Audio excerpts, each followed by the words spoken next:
अतीक के बाद अजीत शाही।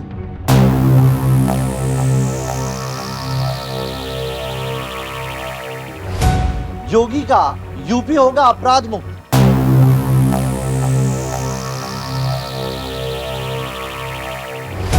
नई माफिया लिस्ट में गोरखपुर का डॉन।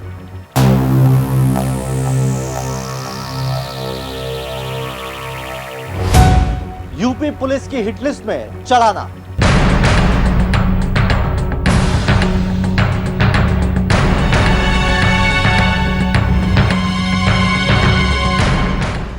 नमस्कार, एनएमएफ न्यूज देख रहे हैं आप। आपके साथ मैं हूं नवेद।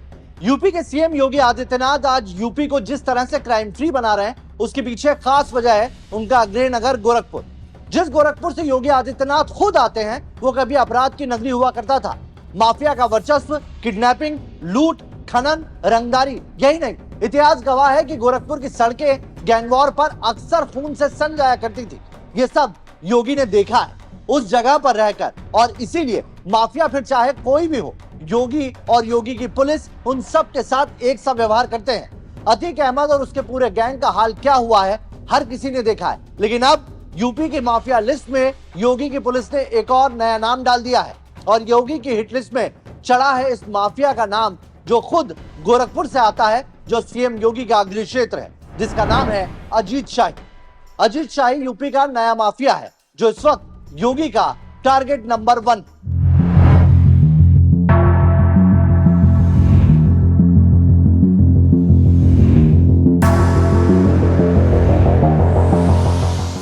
कौन है माफिया अजीत शाही? यूपी पुलिस की माफिया सूची में जिस अजीत शाही का नाम दर्ज हुआ है, वो देवरिया के पकड़ी गांव का रहने वाला है। यहाँ के भाटपार रानी थाना में इसका नाम कई वक्त से हिस्ट्री शीटर की सूची में दर्ज है। पिछले कई सालों से पुलिस की आंखों में धूल झोंकने वाला अजीत शाही इस सूची में नाम आने के बाद यूपी का 62वां माफिया और गोरखपुर का टॉप 10 क्रिमिनल बन गया है। इस पर कई गंभीर मामले दर्ज हैं और ये लंबे वक्त से पुलिस को चकमा देता रहा है। इसे मिलाकर अब गोरखपुर के 5 माफिया है जो यूपी पुलिस की माफिया सूची में छप चुके हैं। अजीत शाही से पहले गोरखपुर के विनोद उपाध्याय, सुधीर सिंह, राजन तिवारी और राकेश यादव पहले ही माफिया लिस्ट में शामिल हो चुके हैं।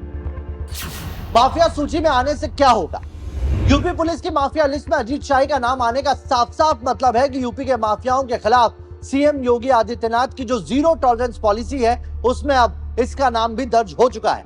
यानी कि अब पुलिस इस क्रिमिनल की पूरी कब्र खोद देगी। योगी आदित्यनाथ की पुलिस किसी भी अपराधी को बख्शने के मूड में बिल्कुल नहीं है, और अजीत शाही उसमें अब टॉप पर है। अजीत शाही के लिए एक नोडल ऑफिसर तय कर दिया गया है। यह ऑफिसर माफिया अजीत शाही की एक एक जानकारी इकट्ठा करेगा। अजीत शाही की संपत्ति, उसके क्राइम से जुड़े सारे दस्तावेज इकट्ठे किए जाएंगे। इसके अलावा माफिया की आय का स्रोत पता लगाया जाएगा और उसे ब्रेक किया जाएगा। उन लोगों से पूछताछ होगी जो डायरेक्ट या इनडायरेक्ट माफिया के काले कारोबार से ताल्लुक रखते हैं। माफिया के गुर्गों की तलाश और गैंगस्टर एक्ट के तहत उसकी अवैध संपत्ति कुर्क करना भी इसी अधिकारी की जिम्मेदारी होगी। यानी उस पर अब पुलिस भी बरसेगी और बाबा का बुलडोजर। अजीत शाही का ये कांड बना उसके आतंक के अंत की वजह।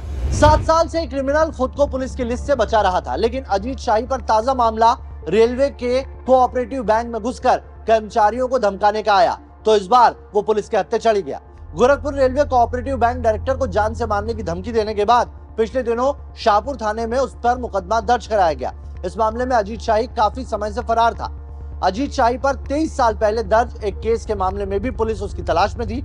इस माफिया पर एसएसपी ने 25,000 का इनाम भी घोषित किया हुआ है। पुलिस को इसकी कई दिनों से तलाश थी और इसके खिलाफ कोर्ट ने गैर जमानती वारंट भी जारी किया था। उसकी गिरफ्तारी के लिए पुलिस ने कई जगह छापेमारी भी की थी। योगी के डर से कर दिया सरेंडर। लगातार बढ़ते पुलिस के दबाव के बाद अजीत शाही के लिए मददगारों के रास्ते बंद होते गए। उसे योगी की पुलिस से एनकाउंटर का ऐसा खौफ आया कि उसने 18 मई के दिन कोर्ट में वकील के लिबास में कोर्ट में सरेंडर कर दिया। बाद में पुलिस ने अजीत शाही की रिमांड मांगी थी और पुलिस को इस अपराधी की 14 दिनों की रिमांड भी मिल गई। कोर्ट में सरेंडर करने के बाद से ही अजीत जेल में बंद है। उसे पहले कोविड प्रोटोकॉल के तहत दूसरी सेल में रखा गया और अब हाई सिक्योरिटी सेल में डाल दिया गया।